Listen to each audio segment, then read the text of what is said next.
আসসালামু আলাইকুম, সকলকে আমন্ত্রণ আনন্দ টিভির রাতের সংবাদে। আপনাদের সঙ্গে আছি আমি খন্দকার।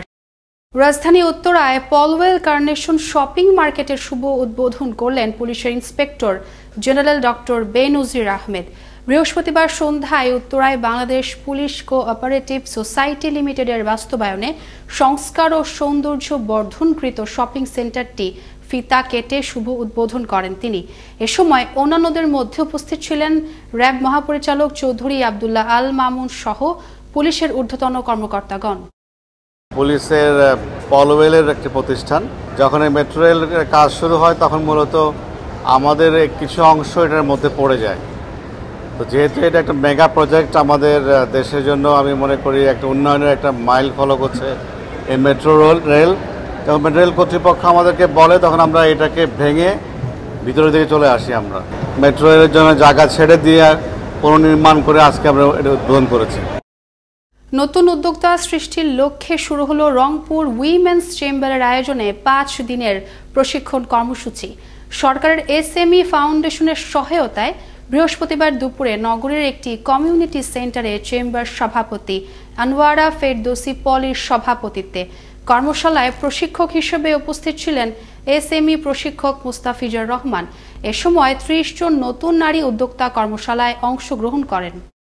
ইসরায়েলের কাছ থেকে সরকার কোনো ইকুইপমেন্ট কেনেনি বলে জানিয়েছেন তথ্যমন্ত্রী ডক্টর হাসান মাহমুদ। বৃহস্পতিবার দুপুরে ঢাকা রিপোর্টার্স ইউনিটির নসরুল হামিদ মিলনায়তনে স্বাধীনতার সুবর্ণ জয়ন্তী উপলক্ষে বাংলাদেশ স্বাধীনতা পরিষদ আয়োজিত আলোচনা সভায় প্রধান অতিথির বক্তব্যে তিনি কথা বলেন।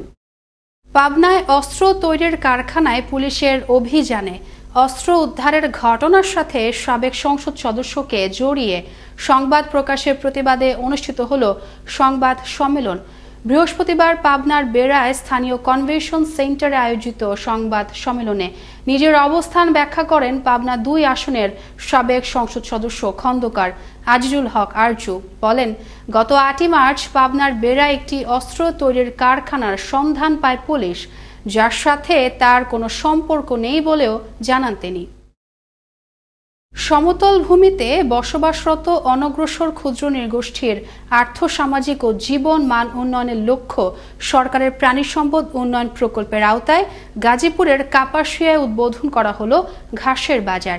বৃহস্পতিবার সকালে উপজেলার রায়েদ ইউনিয়নের আমরাইত বাজারে প্রাণী সম্পদ অধিদপ্তরের আয়োজনে এর উদ্বোধন করেন স্থানীয় সংসদ সদস্য সিমিন হোসেন রিমি। এ সময় উপস্থিত ছিলেন জেলা ও উপজেলা প্রাণী সম্পদ কর্মকর্তা এবং খামারি সহ অন্যরা।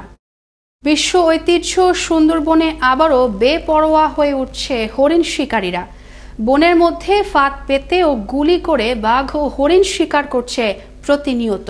সম্প্রতি করোনা পরিস্থিতিতে সুন্দরবনের হরিণ শিকারীরা হয়ে ওঠে আরও বেপরোয়া। তবে থেমে নেই বন বিভাগ। এদিকে এমন পরিস্থিতিতে উদ্বিগ্ন দর্শনার্থীরাও। বাগেরহাট থেকে শিহাবুদ্দিন রুবেলের পাঠানো তথ্য ও ভিডিওচিত্র দেখুন ডেস্ক রিপোর্ট। সুন্দরবনের প্রাণীদের মধ্যে অন্যতম আকর্ষণীয় মায়াবী চিত্রা হরিণ। কয়েক বছরে বন বিভাগের ব্যাপক নজরদারির কারণে সুন্দরবনের হরিণ শিকার অনেকটাই কমে যায়। কিন্তু বর্তমান করোনা পরিস্থিতিতে বনরক্ষীদের টহল ব্যবস্থা কিছুটা ঝিমিয়ে পড়ায় এ সুযোগে বনের অভ্যন্তরে হরিণ নিধন করছে একটি চক্র। সুন্দরবনে করোনাকালীন সময়ে গত 10 মাসে শতাধিক হরিণ শিকার ও 2টি বাঘ এবং 19টি চামড়া উদ্ধার করা হয়। এর মধ্যে শিকার করা 22টি জীবিত হরিণ বনে অবমুক্ত করা হয়। 300 কেজি হরিণের মাংস এবং 17,387 ফুট শিকারের ফাঁদ জব্দ করা হয় একই সময়। পাশাপাশি 37 জন শিকারীকে আটক করতে সক্ষম হয় বন বিভাগ। দর্শনার্থী সহ সকলেই চান হরিণ শিকারীদের বিরুদ্ধে নেওয়া হোক কঠোর ব্যবস্থা। যারা শিকার করে এদের দৃষ্টান্তমূলক শাস্তি চাই। হরিণ যদি সুন্দরবনে নাই থাকে তাহলে একসময় পর্যটকরা আসবে না, আর সুন্দরবনের সৌন্দর্যটা নষ্ট হয়ে যাবে। হরিণ শিকারীরা যখনই অপরাধ করছে তখনই তাদেরকে আটক করার চেষ্টা চলছে বলে জানালেন এ কর্মকর্তা। বন বিভাগ তৎপর আছে এবং আমরা ওদের প্রতিটা তৎপরতা কিন্তু প্রতিহত করতে সক্ষম হয়েছে। ওরা কিন্তু সফল হয় না, ওদের প্রতিটা অপতৎপরতা আমরা কিন্তু প্রতিহত করেছি এবং ওদেরকে আসামি সহ আমরা হরিণের মাংস সহ আসামি ধরছি, প্লাস বাঘের চামড়া উদ্ধার করেছি, সেখানেও আমরা কিন্তু আসামি সহ ধরছি। তবে সুন্দরবনে রয়েছে কঠোর নজরদারি। এখানে যে টহল ছিল তা আরো অনেক জোরদার করা হয়েছে।